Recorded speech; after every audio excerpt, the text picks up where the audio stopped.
Hello दोस्तों, नमस्कार। मैं बी के पाठक स्वागत करता हूं आप सभी का हमारे YouTube channel the study cafe concept से कट ऑफ तक पर। तो साथियों, आपको पता है कि एक दो दिन से अपने रिकॉर्डेड वीडियोस आ रहे हैं, ठीक है। ऑफिस शिफ्टिंग का जो वर्क है वो चल रहा है, तो उस वजह से लाइव नहीं आ पा रहे हैं, रिकॉर्डेड वीडियोज़ हैं। तो जेनेटिक्स अपना टॉपिक रनिंग में था, तो उसका पिछला जो टॉपिक हमने पढ़ा था वो जेनेटिकल डिसऑर्डर्स को लेकर था। और जेनेटिकल जो डिसऑर्डर्स यानी आनुवांशिक जो रोग थे, उनमें हमने दो टाइप के रोगों के बारे में पढ़ा था। पहले रोग जो थे वो क्या थे, लिंकेज की प्रॉब्लम थी, जिसमें हमने हीमोफीलिया, कलर ब्लाइंडनेस, वर्णांधता, ठीक है, फिनाइलकीटोन्यूरिया, इसके बाद हमने पढ़ लिया था थैलेसीमिया, है ना, और साथ में पढ़ लिया था आपका सिकल सेल एनीमिया, दांत और कोशिका अरक्तता, हंसी आकार आरबीसी, ठीक है। फिर हम पढ़ रहे थे प्रॉब्लम्स रिलेटेड विद म्यूटेशन, उत्परिवर्तन से रिलेटेड समस्याएं। तो उत्परिवर्तन से रिलेटेड जो समस्याएं थी वो जीन उत्परिवर्तन अलग था और गुणसूत्रीय उत्परिवर्तन अलग था। गुणसूत्रीय क्रोमोसोमल हमारा मेन रहेगा, ठीक है। तो गुणसूत्रीय में दो टाइप के होते हैं, एक तो होता है न्यूमेरिकल संख्यात्मक और दूसरा क्या होता है स्ट्रक्चरल संरचनात्मक। तो संरचनात्मक को हम पढ़ चुके थे, चार टाइप्स हमने पढ़े। पहला कौन सा पढ़ा था, ट्रांसफर, क्रोमोसोम का ट्रांसफर हो जाए। दूसरा क्या था, क्रोमोसोम अपनी कॉपी बना ले, डुप्लीकेशन, द्विगुणन। क्रोमोसोम अपने आप को डिलीट कर ले, विलोपन। और क्रोमोसोम अपनी जगह पर 180 डिग्री पर घूम जाए तो उसको बोलते हैं प्रतिपन, इन्वर्जन। ये चार हमने स्ट्रक्चरल पढ़े थे। अब हम पढ़ेंगे न्यूमेरिकल। न्यूमेरिकल में पहला था एन्यूप्लॉइडी। एन्यूप्लॉइडी में मैंने आपको क्या बताया था कि जो 2n बराबर 46 है, 2n बराबर 46, तो जो अरेंजमेंट है वो 2n ही रहे, है ना, सेट वही रहे 2n, लेकिन नंबर ऑफ क्रोमोसोम्स घट जाए या बढ़ जाए, ठीक है। उसके लिए मैंने आपको टर्म्स बताई थी कि 2n माइनस 1 हो जाता है तो होगा क्या बताओ, मोनोसोमी। क्या होगा बताओ, मोनोसोमी। और यदि 2n माइनस 2 हो जाता है तो ये क्या हो जाएगा, नलीसोमी, ठीक है। और 2n प्लस 1 हो जाता है तो हो जाएगा ट्राइसोमी, है ना। और 2n प्लस के 2 हो जाते हैं तो हो जाएगा टेट्रासोमी। ये आपको बताया था कि नहीं बताया था भाई? ये आपको मैं सारी चीज़ें पिछले अपनी जो क्लास थी वहाँ पर अच्छे से आपको मैं क्या कर चुका हूँ, डिस्कस इनके बारे में कर चुका हूँ आपसे, ठीक है। चलिए, तो ये तो थी हमारी नॉर्मल बातें। अब हमने क्या किया, एन्यूप्लॉइडी को कैटेगराइज किया। और सबसे पहले एन्यूप्लॉइडी में हम पढ़ रहे हैं दोस्तों पटाउज सिंड्रोम। कौन सा सिंड्रोम, पटाउज। दोस्तों पटाउज सिंड्रोम की बात करें तो पटाउज सिंड्रोम में होता क्या है, जो अपने क्रोमोसोम कितने बताओ, 23 पेयर, 23 पेयर। इनमें से जो 22 पेयर हैं वो तो भैया ऑटोसोम है। ऑटोसोम का मतलब अलैंगिक गुणसूत्र है ना। और 23rd जो पेयर है वो क्या बताओ, एलोसोम है। वो कैसे क्रोमोसोम है बताओ, लिंग गुणसूत्र। तो 23rd या तो XX होगा या क्या होगा, XY होगा। बोलो क्लियर हुई क्या बात, होगा कि नहीं होगा, होगा। चलिए, तो पटाउज सिंड्रोम वो होता है जिसमें 13वीं जोड़ी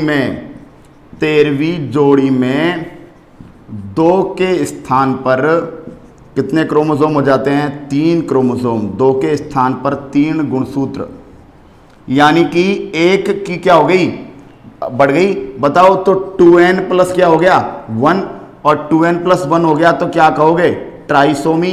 क्या कहोगे बताओ, ट्राइसोमी। लेकिन ये ट्राइसोमी हुई कहाँ है बताओ, आपसे 2n प्लस 1 देगा, लेकिन 2n प्लस 1 को क्या बोलोगे, ट्राइसोमी। लेकिन ये ट्राइसोमी कौन से क्रोमोसोम में हुई है, 13th पेयर।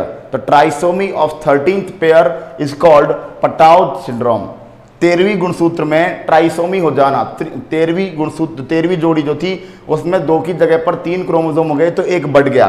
अब एक बढ़ गया दोस्तों, अब ये 13वीं जोड़ी एसेक्सुअल क्रोमोसोम्स है, तो ये मेल और फीमेल दोनों में हो सकती है ये प्रॉब्लम, है ना। मेल होगा तो 45 प्लस XY हो जाएगा, और फीमेल होगी, यदि फीमेल होगी तो हो जाएगा 45 प्लस XX, और टोटल नंबर ऑफ क्रोमोसोम्स कितना हो जाएगा, 47। टोटल नंबर ऑफ क्रोमोसोम क्या हो जाएगा, 47। और यदि मेल होगा तो मैंने आपको बता ही दिया, मेल होगा तो क्या लिखेंगे, 45 प्लस XY।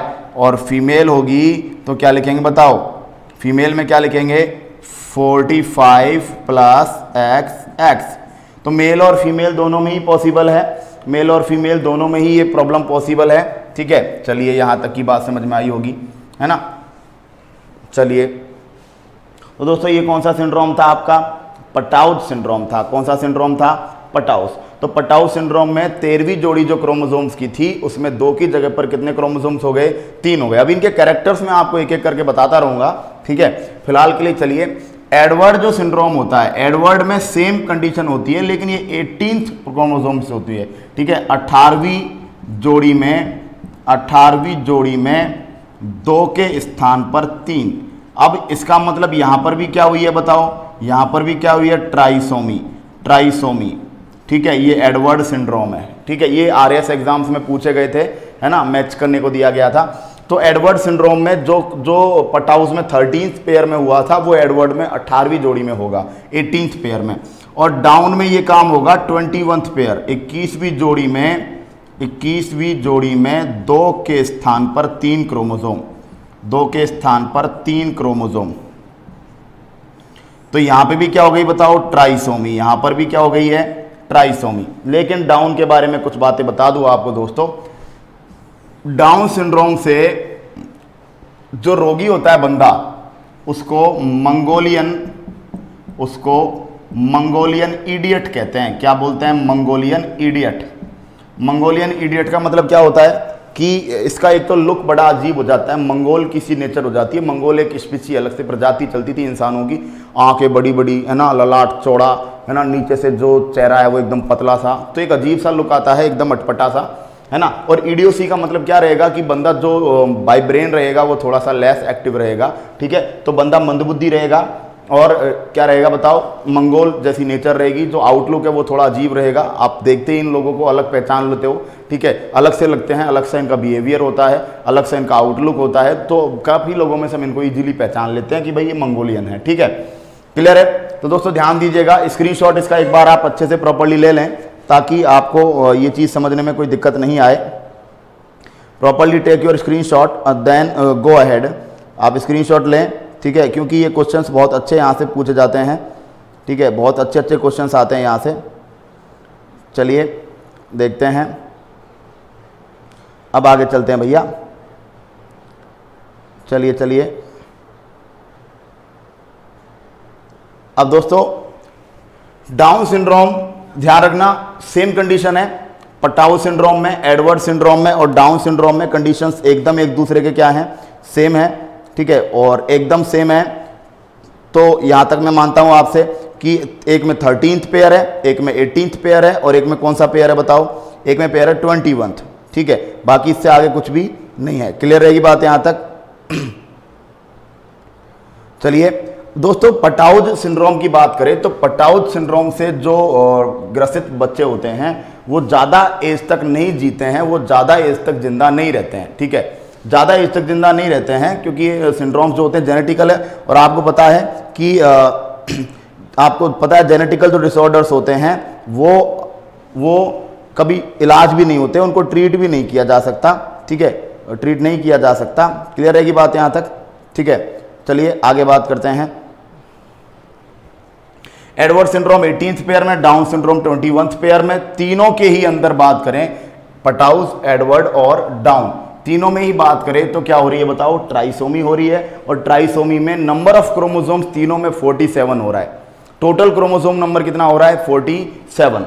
और 47 में जो सेक्सुअल क्रोमोसोम है एक्स और वाई, उसमें कोई चेंज नहीं आ रहा है, एक्स एक्स कोई चेंज नहीं आ रहा है। तीनों प्रॉब्लम मेल फीमेल में हो सकती है, ध्यान रखना। अच्छा, इन तीनों में सेक्सुअल क्रोमोसोम्स में चेंज नहीं है, इसलिए ऐसी कोई भी दिक्कत नहीं आएगी कि ये तीनों में संतानें पैदा नहीं हो या फिर ये बंद हो, है ना, नपुंसक हो, स्टेराइल हो, ऐसा कुछ भी नहीं है। या महिलाएं हो तो बांझ हो, ऐसा कुछ भी नहीं है, क्योंकि तीनों के जो कैरेक्टर्स हैं जिनमें चेंज आ रहा है वो सेक्सुअल नहीं है, वो एसेक्सुअल हैं, ठीक है। अब बात आती है क्लाइनफेल्टर की। किसकी बात आती है?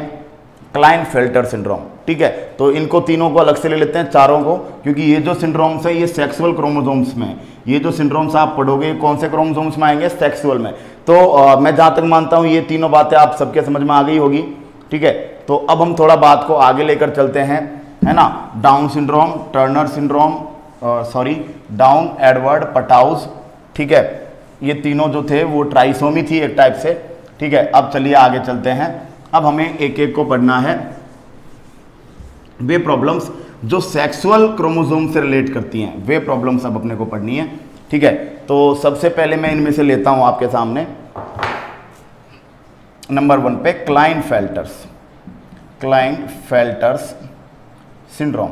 दोस्तों क्लाइनफेल्टर सिंड्रोम की पहली कंडीशन कि ये मेल में होता है। किस में होता है? पुरुष में होता है। पुरुष में होता है तो पुरुष में होना क्या चाहिए था? 44 + XY, ये होता है मेल में। लेकिन जिन लोगों में क्लाइनफेल्टर सिंड्रोम होता है उनमें 44 + XXY, एक एक्स क्रोमोसोम की क्या हो जाती है यहाँ पर? एक्सेस हो जाता है। एक क्रोमोसोम यहाँ पर क्या होता है बताओ? ज़्यादा होता है। एक क्रोमोसोम ज़्यादा होता है तो दोस्तों एक्स क्रोमोसोम आपको पता ही है, एक्स क्रोमोसोम फीमेल का लिए जाना जाता है, मोस्टली फीमेल के लिए। तो जनरली ये वो मेल हैं जिनमें फेमिनाइन कैरेक्टर्स आ जाते हैं। फेमिनाइन का मतलब स्त्रीत्व के लक्षण आ जाते हैं। ये वो कैरेक्टर्स हैं, ये वो लोग हैं जिनमें स्त्रीत्व के लक्षण आ जाते हैं। ठीक है, और दोस्तों स्त्रीत्व के लक्षणों की बात करें तो जैसे कि मेमोरी ग्लैंड्स आ गई। मेमोरी ग्लैंड्स का मतलब पुरुष में क्या जाना? स्तन ग्रंथियों का विकास हो जाएगा। स्तन ग्रंथियों का विकास हो जाएगा। जिन पुरुषों में, याद रखना, किसी पुरुष में स्तन ग्रंथियों का विकास हो जाता है तो इसको गाइनेकोमैस्टिज्म बोलते हैं। क्या बोलते हैं? गाइनेकोमैस्टिज्म। क्या बोलते हैं बताओ? गाइनेकोमैस्टिज्म। किसी पुरुष में, किसी मेल में फीमेल के कैरेक्टर्स आ जाना या मेमोरी ग्लैंड्स डेवलप हो जाना क्या कहलाता है बताओ? गाइनेकोमैस्टिज्म। तो क्लाइनफेल्टर सिंड्रोम मेल में होता है। मेल में क्रोमोसोम्स का नंबर टोटल क्या हो गया बताओ? 47। टोटल क्या हो गया? 47। और यहाँ पर भी क्या हुई है बताओ? ट्राइसोमी हुई है। यहाँ पर भी क्या हुई है? ट्राइसोमी। कौन से जोड़े में हुई है बताओ? 23वें जोड़े में हुई है। 23 जो पेयर क्रोमोसोम का था उसमें ट्राइसोमी हुई है और उसमें एक क्रोमोसोम 2 होने चाहिए थे, एक्स और वाई, उसकी जगह पर एक एक्स क्रोमोसोम ज़्यादा आ गया है और एक एक्स क्रोमोसोम ज़्यादा आ गया है, तो ये ट्राइसोमी हुई है। और ऐसे जो लोग हैं उनमें पुरुष होते हुए भी महिलाओं के लक्षण आ जाते हैं, जैसे कि आवाज़ पतली हो जाएगी, है ना, जैसे कि दाढ़ी मूछ वगैरह का क्या हो जाएगा? एब्सेंस हो जाएगा, जैसे कि स्तन ग्रंथियाँ क्या हो जाएंगी?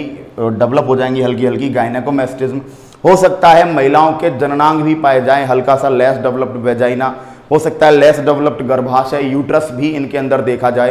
तो जनरली इनके जो जननांग होते हैं, जो रिप्रोडक्टिव ऑर्गन्स हैं, रिप्रोडक्टिव ऑर्गन्स या कह सकते हो जिनके जननांग, वो कैसे रहते हैं भैया? अल्प विकसित रहते हैं। कैसे रहते हैं बताओ? अल्प विकसित, लेस डेवलप्ड होते हैं और इसीलिए ये फर्टाइल नहीं होते, ये स्टेराइल होते हैं, बंध होते हैं का मतलब they are not capable to produce a child. वे एक संतान उत्पत्ति करने में कैपेबल नहीं होते, योग्य नहीं होते, संतान उत्पत्ति नहीं कर सकते। थोड़ा सा इनकी जो नेचर है वो मंदबुद्धि भी होती है, थोड़ा जो ब्रेन है वो भी लेस डेवलप्ड होता है। तो जनरली इनकी जो बातचीत करने का ढंग या फिर इनका जो बिहेवियर है वो भी थोड़ा सा एक्साइटेड पाया जाता है, उत्तेजित होता है। ठीक है, तो स्टेराइल होते हैं और जनरली समाज में इनको किन्नर प्रजाति जो थर्ड जेंडर रखते हैं उनमें एक इनको माना जाता है। अब मैं ये नहीं कह रहा हूँ कि थर्ड जेंडर में केवल क्लाइनफेल्टर्स को ही आप पुट डाउन करोगे, आगे भी मैं आपको बताने वाला हूँ कुछ और भी जिनको भी आप थर्ड जेंडर में रख सकते हो। ठीक है भाई, ध्यान रखना, एडवर्ड, डाउन और पटाउस, इन तीनों के मेंबर्स को आप मेल या फीमेल में ही रखोगे, थर्ड जेंडर में नहीं रखोगे, क्योंकि जेंडर से रिलेटेड कोई भी प्रॉब्लम उनमें नहीं आती है। लेकिन यहाँ जेंडर से रिलेटेड प्रॉब्लम आती है, दैट्स वाई यहाँ पर संतान उत्पत्ति नहीं कर पा रहे हैं। ठीक है, नेचर थोड़ी बिहेवियर जो है वो थोड़ा सा एक्साइटेड है, दैट्स वाई इनको हम थर्ड जेंडर में रखने का प्लान करते हैं। ठीक है, तो क्लाइनफेल्टर आई होप आप सबको बहुत अच्छे से समझ में आया होगा। ठीक है, समझ में आया? टेक योर स्क्रीनशॉट ले लो। क्या देख रहे हो भाई? स्क्रीनशॉट लेने में मत चूका करो भाई, तुरंत, दर्द का अंत तुरंत। समझ में आई मेरी बात? आ गई क्या दादाओ? समझ में आई क्या? तो सबसे पहले क्लाइनफेल्टर को डिक्टेट किया। चलिए आगे चलते हैं। जेनेटिकल डिसऑर्डर्स पढ़ रहे हैं भैया हम। ठीक है, चलिए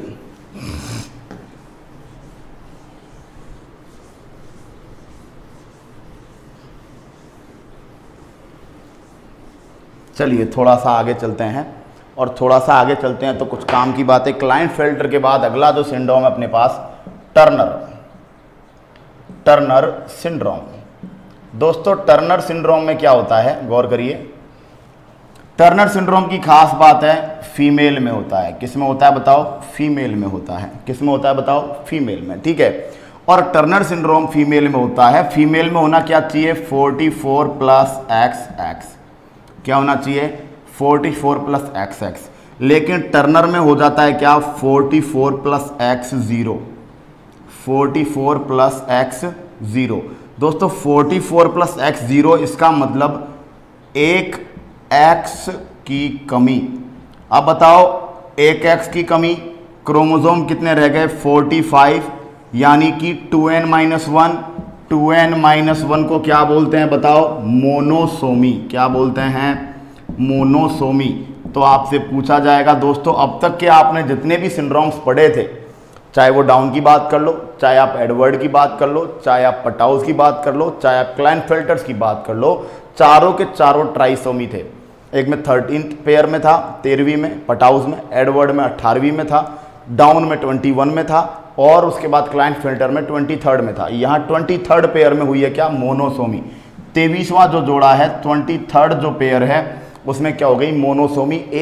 एक जो क्रोमोसोम है वो क्या हो गया, कम हो गया, और एक बच गया तो मोनोसोमी। ठीक है, अब सुनो, देखो 2X होते तो ये जो महिला थी ये कंप्लीट फीमेल होती, फुल फीमेल होती। लेकिन X है तो ये महिला जो होगी सेमी फीमेल होगी, हाफ फीमेल कह सकते हो इनको, हाफ फीमेल। और हाफ फीमेल कह सकते हो तो आप कह सकते हो अर्धनारी कह सकते हो। और ये भी क्या होती है बताओ, ठीक है, ये भी जनन अक्षम होती है, जनन अक्षम होती हैं। जनन अक्षम का मतलब नॉट कैपेबल टू रिप्रोडक्शन, और या बांझ कह सकते हो, ठीक है, या बंध, स्टेराइल आप वर्ड काम में ले सकते हो, ठीक है, संतान पैदा नहीं कर सकती। और इनके अंदर जो जननांग है, ठीक है, जो रिप्रोडक्टिव ऑर्गन्स हैं, जो जननांग है वो कैसे रहेंगे बताओ, कम विकसित रहेंगे। जननांग जो रहेंगे कैसे रहेंगे बताओ, लेस डेवलप्ड रहेंगे, कम विकसित रहेंगे, ठीक है। और कम विकसित जब रहेंगे, जैसे कि स्तन ग्रंथियों का विकास कम होगा, ठीक है, स्तन ग्रंथियां जो है वो कम आएंगी, ठीक है, और जो जननांग है वो भी थोड़े अल्प विकसित हो जाएंगे, ठीक है। तो ये भी टर्नर सिंड्रोम महिलाओं में, क्लाइनफेल्टर मेल्स में होता था, टर्नर जो है वो फीमेल्स में हो रहा है। और फीमेल्स में टर्नर में क्लाइनफेल्टर में एक X क्रोमोसोम ज़्यादा हो रहा था, टर्नर में एक X क्या हो रहा है, कम।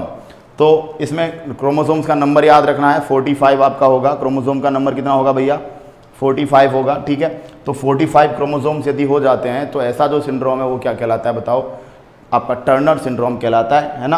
और टर्नर सिंड्रोम के से जो ग्रसित पेशेंट्स होते हैं, ठीक है, जो सफ़र कर रहे होते हैं, वो लोगों को भी आप थर्ड जेंडर में, किन्नर प्रजाति में रखोगे, ठीक है। अब इन सबसे, ये दोनों जो आपको बताइए, इन सबसे भी ज़्यादा जो प्रॉब्लम होती है वो होती है सुपर मेल सुपर फीमेल।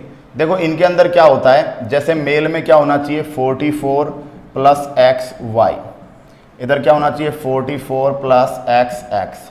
तो क्या होता है सुपर मेल में, क्या हो रहा है, सुपर मेल में होना तो ये चाहिए मेल में होना तो ये चाहिए, फीमेल में ये होना चाहिए। लेकिन सुपर मेल सुपर फीमेल जब आ रहा हो तो XY, एक Y बढ़ गया। कई बार 44 प्लस XY, 2Y भी बढ़ सकते हैं। तो जनरली 47 क्रोमोसोम्स भी हो सकते हैं, 48 तक भी जा सकते हैं, ठीक है। इधर वही काम होता है, 44 प्लस XX, ये भी हो सकता है, एक X बढ़ गया। या 44 प्लस X, 2X भी बढ़ सकते हैं, 47 भी हो सकता है, 48 भी हो सकता है।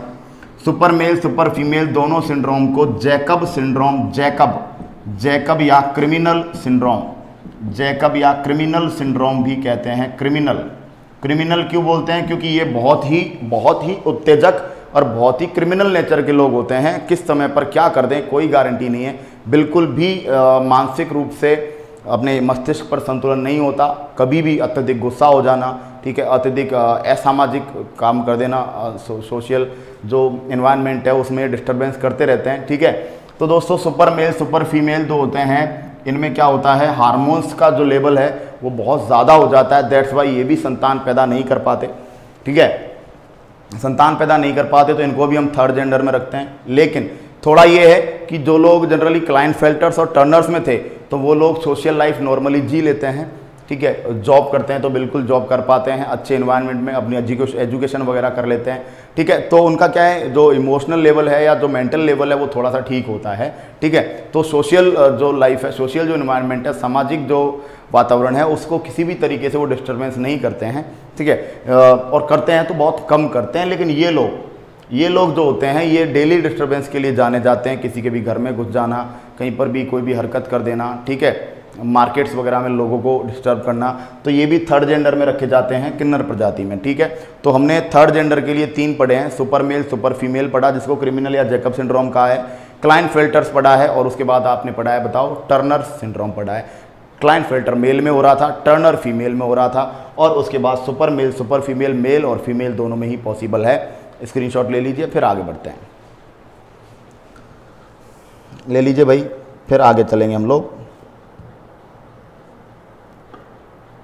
समझ में सबको आया होगा, आई नो कि बहुत इजीली, बहुत सिंपली एक्सप्लेन किया है, ज़्यादा बड़ा नहीं हूँ, है ना। सिंपली लैंग्वेज को भी बहुत इजी रखा है, और फिर चलकर हमने ये सब अपना पढ़ा है, ठीक है। तो आई थिंक आप सबको नॉर्मल लगा होगा, ठीक है।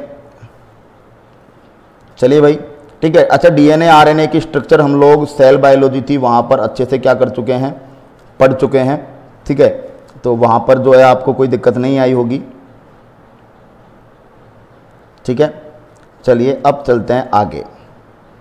अब अपने को कुछ चीज़ें और पढ़नी हैं, ठीक है, जिनको हम लोग पढ़ेंगे। यहाँ तक की समस्या किसी को कोई नहीं होगी, ठीक है। आती है तो आप कमेंट बॉक्स में अपना कमेंट लिखें, और कमेंट लिखने के बाद आपकी जो सारी प्रॉब्लम है वो क्या कर दी जाएगी, बताओ, सॉल्व कर दी जाएगी, जो भी आपका कमेंट है। चलिए, तो ये आपका कौन सा सिंड्रोम रह गया, बताओ, सुपर मेल और सुपर फीमेल, ठीक है भाई। चलिए आगे चलते हैं, ठीक है। अब आगे जब हम लोग चलेंगे तो आगे एक सिंड्रोम और है, जिसको हम लिखते हैं क्री डू शैट,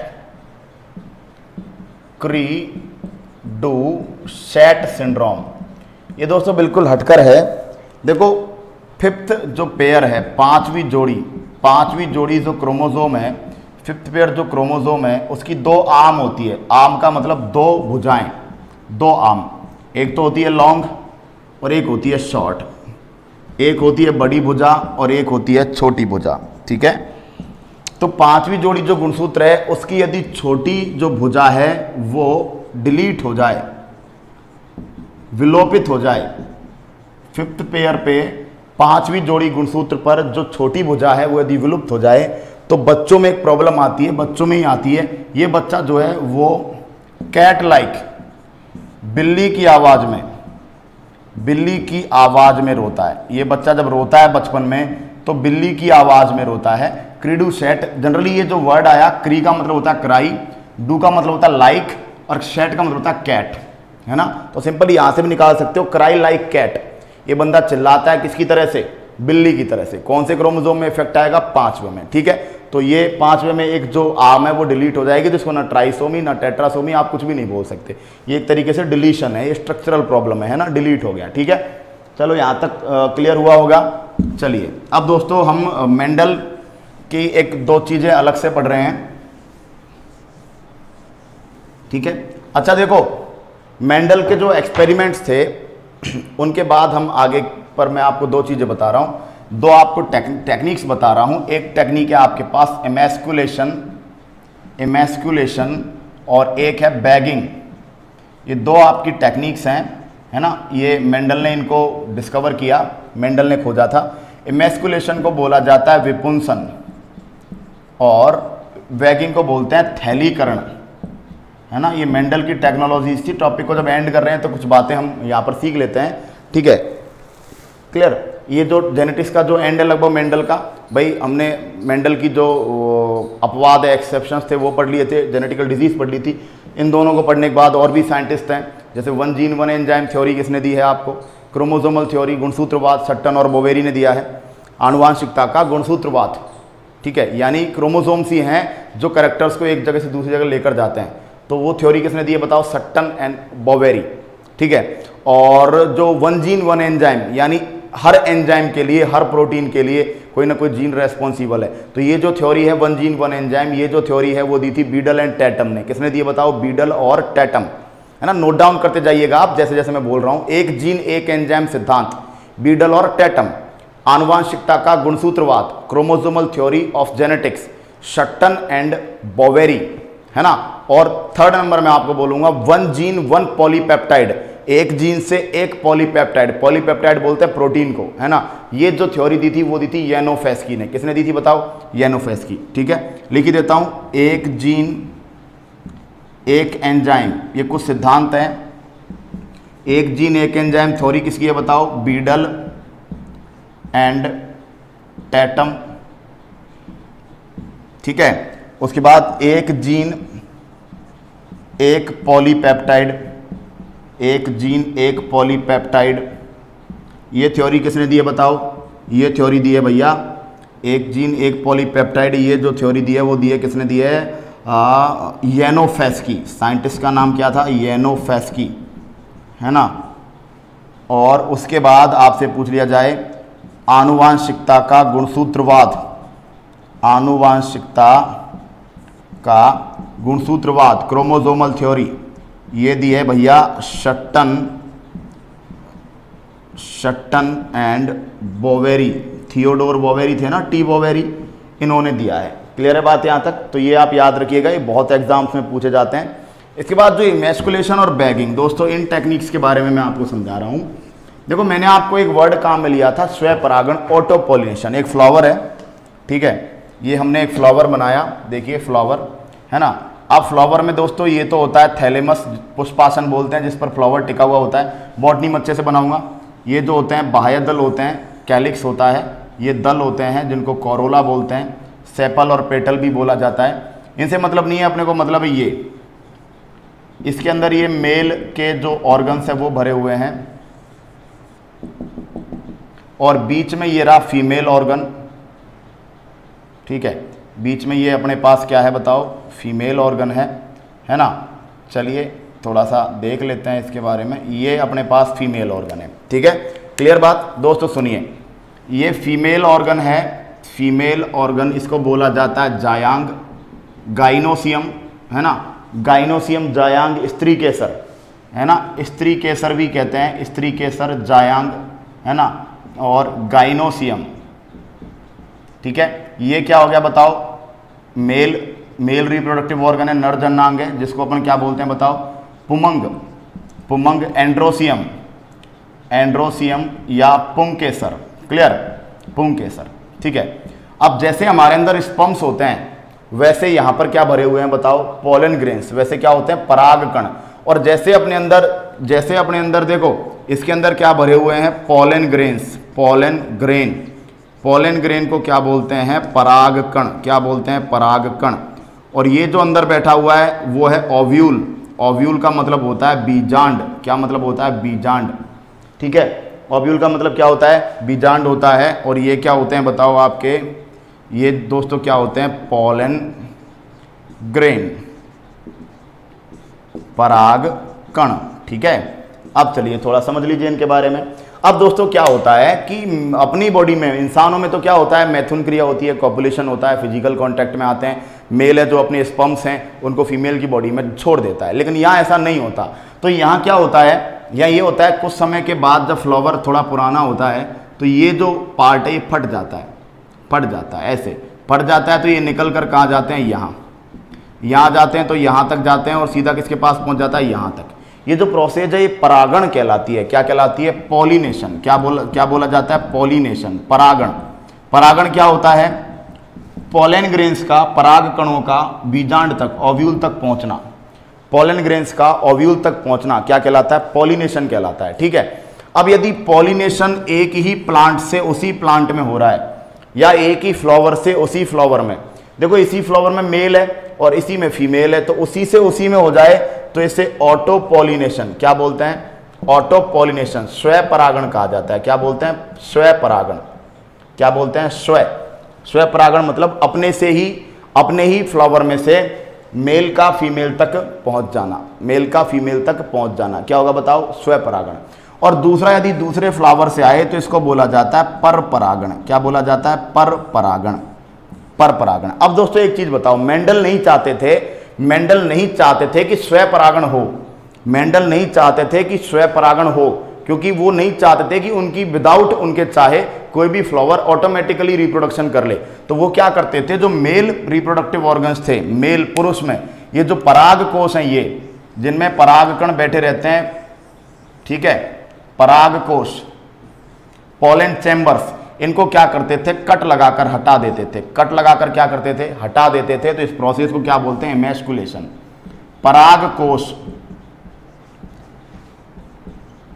एंथर, पराग कोश को काट देना। पराग कोश काट देंगे तो नरजननांग जो है, मेल रिप्रोडक्टिव जो ऑर्गन है वो हट जाएगा, और वो हट जाएगा तो ओनली फीमेल बचेगा, और ओनली फीमेल बचेगा तो बताओ स्वपरागण नहीं होगा। इस बार Rajasthan subordinate selection board exam में क्वेश्चन आया था कि विपुंसन एमैस्कुलेशन किस प्रोसेस को रोकता है। तो एमैस्कुलेशन किसको रोकता है, स्वपरागण को रोकता है। किसको रोकता है बताओ, स्वपरागण को रोकता है। किसको रोकता है बताओ, स्वपरागण को, ताकि उसी फ्लावर से पोलन ग्रेन परागकण उसी फ्लावर के ओव्यूल बीजांड तक ना पहुंच जाए। इसलिए परागकण जिस जगह पर रहते हैं, पोलन ग्रेन्स जिस जगह पर पाए जाते हैं, उस जगह का नाम है परागकोश, एंथर, उनको काट कर अलग कर दिया, ठीक है, ताकि जड़ ही खत्म। क्लियर। अब लेकिन दोस्तों आपने इसको तो हटा दिया, लेकिन मान लो हवा चली और हवा चलकर किसी दूसरे फ्लावर से पोलन ग्रेन आकर और इस फ्लावर के जो फीमेल रिप्रोडक्टिव ऑर्गन है उस पर गिर गया तो परपरागण हो जाएगा। तो स्वपरागण से रोकने के लिए, ऑटो पॉलिनेशन से रोकने के लिए तो क्या किया, एमैस्कुलेशन किया। और हेट्रो जो पॉलिनेशन है, हेट्रो मतलब दूसरे से, उससे रोकने के लिए क्या की जाती है, बैगिंग की जाती है। बैगिंग का मतलब क्या होता है, बैगिंग का मतलब होता है covering by bag, covering by bag.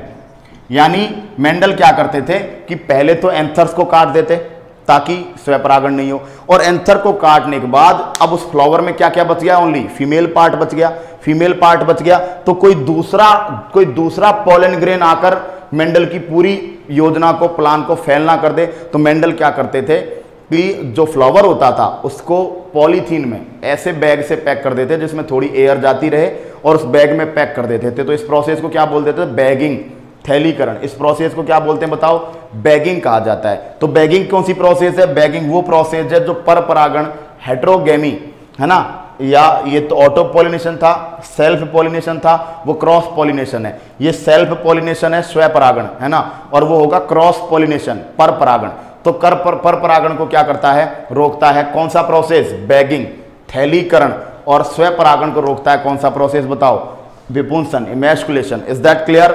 समझ में आया क्या दोस्तों, समझ में आया क्या,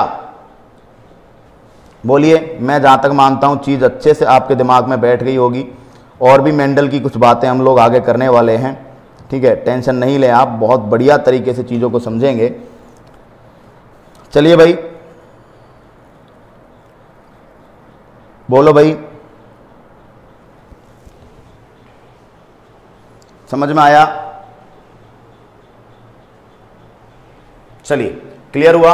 अब दोस्तों मेंडल ने क्या किया, दो और क्रॉस के बारे में यहां पर अपने को बताया है ना। एक तो अपने देखो मोनो हाइब्रिड, डाई हाइब्रिड, और उसके आधार पर मेंडल ने जो 3 लॉज अपने दिए थे वो हम पढ़ चुके। उन लॉज के जो एक्सेप्शंस थे, फर्स्ट और सेकंड लॉ का क्या एक्सेप्शन था, थर्ड लॉ का क्या एक्सेप्शन था, वो हम पढ़ चुके, ठीक है। और अब हम लास्ट में हम पढ़ते हैं बैक क्रॉस।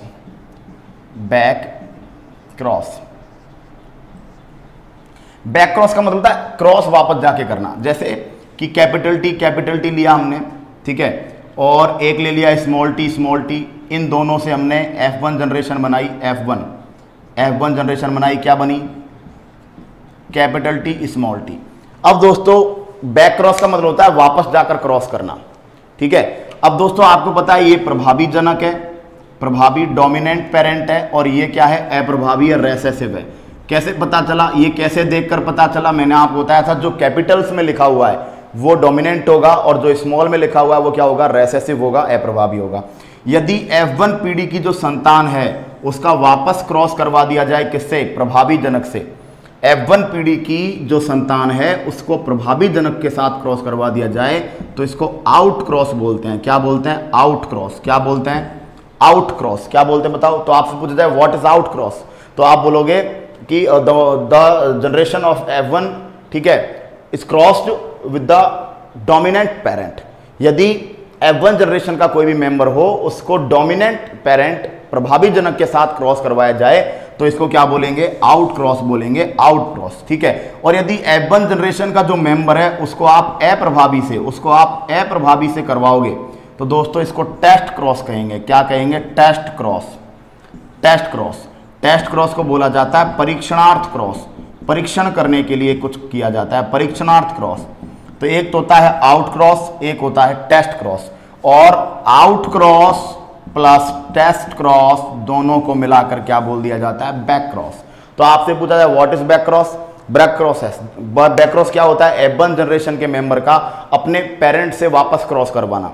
अब दो टाइप का, यदि इफेक्टिव या डोमिनेंट पेरेंट के साथ, प्रभावी जनक के साथ यदि आपने क्रॉस करवाया तो आउट क्रॉस, और यदि अप्रभावी जनक के साथ आपने क्रॉस करवाया तो क्या बोलेंगे बताओ, टेस्ट क्रॉस हम इसको कह देंगे। क्लियर रहेगी बात दोस्तों। तो आज की क्लास में हमने क्या पढ़ा, बहुत अच्छी अच्छी चीजें पढ़ी। आज की क्लास में हमने down syndrome, Turner syndrome, Klinefelter Edward Patau's, ठीक है, cri du chat syndrome, super male super female, trisomy monosomy क्या होती है अगेन पढ़ा। और उसके बाद हमने मेंडल की दो फेमस टेक्नोलॉजीज पढ़ी, टेक्निक्स पढ़ी, जिनसे रिसेंट एग्जाम्स में काफ़ी क्वेश्चंस पूछे गए। इमेस्कुलेशन, विपुंसन, जो कि स्वपरागण सेल्फ पॉलिनेशन को रोकता है, और दूसरा बैगिंग, थैलीकरण, जो कि पर परागण या क्रॉस पॉलिनेशन को रोकता है। उसके बाद हमने पढ़े थे बैक क्रॉस, ठीक है, LDC एग्जाम में पूछा गया, राजस्थान सबऑर्डिनेट सिलेक्शन बोर्ड के। बैक क्रॉस क्या होता है, F1 जनरेशन में जो सदस्य संतान आपको मिली है इनको अपने वापस पेरेंट से क्रॉस करवा देना। यदि आप प्रभावी पेरेंट या कैपिटल वाले पेरेंट से डोमिनेंट पेरेंट से करवाते हो क्रॉस वापस F1 पीढ़ी की संतान का, जनरेशन का, तो आउट क्रॉस कहलाता है। यदि F1 जनरेशन की जो मेंबर्स हैं उनका आप अप्रभावी, रेसेसिव या स्मॉल लेटर्स वाले पेरेंट से करवा देते हो क्रॉस तो उसको हम क्या कहते हैं, टेस्ट क्रॉस कहते हैं। तो दोस्तों आज की क्लास आप सबके अच्छे समझ में आई होगी। लास्ट जो नेक्स्ट क्लास है वो जेनेटिक्स की लास्ट क्लास रहेगी, जिसमें कि हम स्टडी करेंगे प्रोटोप्लाज्म के बारे में, जीव द्रव्य क्या होता है, जीव द्रव्य में कौन कौन सी चीज़ें होती हैं, इसके बारे में हम स्टडी करेंगे। और फिर उसके बाद हम स्टडी करेंगे सेंट्रल डोग्मा, जिससे क्वेश्चंस बहुत आते हैं, ट्रांसक्रिप्शन, ट्रांसलेशन, रिवर्स ट्रांसक्रिप्शन, और प्रोटीन कैसे बनती है, जेनेटिक कोड्स क्या होते हैं, कौन कौन से कोड्स हैं जो इनिशिएट करते हैं प्रोटीन बनाने की क्रिया को प्रारंभ करते हैं, कौन कौन से कोड्स हैं जो प्रोटीन संश्लेषण की क्रिया को रोक देते हैं, टर्मिनेट कर देते हैं। इन सब के बारे में दोस्तों हम कल की क्लास में आपसे बात करेंगे। तो दोस्तों रिकॉर्डेड वीडियोस का पूरा आनंद लीजिए। लाइव नहीं आ पा रहा हूं क्योंकि थोड़ा ऑफिस शिफ्टिंग का आपको बता ही चुके हैं, ठीक है, तो कोई दिक्कत नहीं है, आप रिकॉर्डेड वीडियोस पढ़िए। कल का जो नेक्स्ट क्लास रहेगी वो जेनेटिक्स का जो एंड वीडियो रहेगा। केमिस्ट्री की क्लासेस मॉर्निंग में ऑफ है, जब तक के लिए सेशन ऑफ रहता है। बीच में और भी कुछ रेगुलर वीडियोस जैसे कि कोई ट्रिक्स वगैरह का साइंस में है ना, रिकॉर्डिंग चल रही है, नाइट रुककर, पूरी नाइट रुककर हम लोग रिकॉर्ड कर रहे हैं वीडियोस आपके लिए, क्योंकि सब टॉप लाइन फैकल्टीज है जयपुर की। तो मॉर्निंग 6 टू इवनिंग 8, 6 से 8 तक तो हमारा वैसे ही शेड्यूल है। अब आपके लिए 6 डेज़ के लिए हमें वीडियोस रिकॉर्ड करके देने हैं, तो 10-10, 12-12 वीडियोस सबने रिकॉर्ड किए हैं, नाइट को रुक कर रिकॉर्ड किए हैं, तो बहुत मेहनत की है टीम ने। तो बी इन टच, ठीक है, टच में बने रहिए, है ना, और शांति के साथ आप आराम से पढ़ें। कोई भी आपकी क्वेरी हो आप कमेंट में डाल दें, all team will be available for you, ठीक है। तो साथियों कल फिर मुलाकात करेंगे। जय हिंद, जय भारत, बाय, टाटा।